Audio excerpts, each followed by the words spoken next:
ಲೋಕವೇ ಹೇಳಿದ ಮಾತಿದು, ವೇದದ ಸಾರವೇ ಕೇಳಿದು.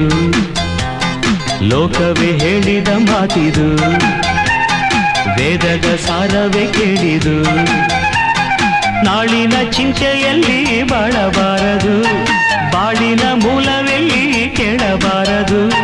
ಪ್ರೀತಿ ಮಾಡಬಾರದು, ಮಾಡಿದರೆ ಜಗಕ್ಕೆ ಹೆದರಬಾರದು.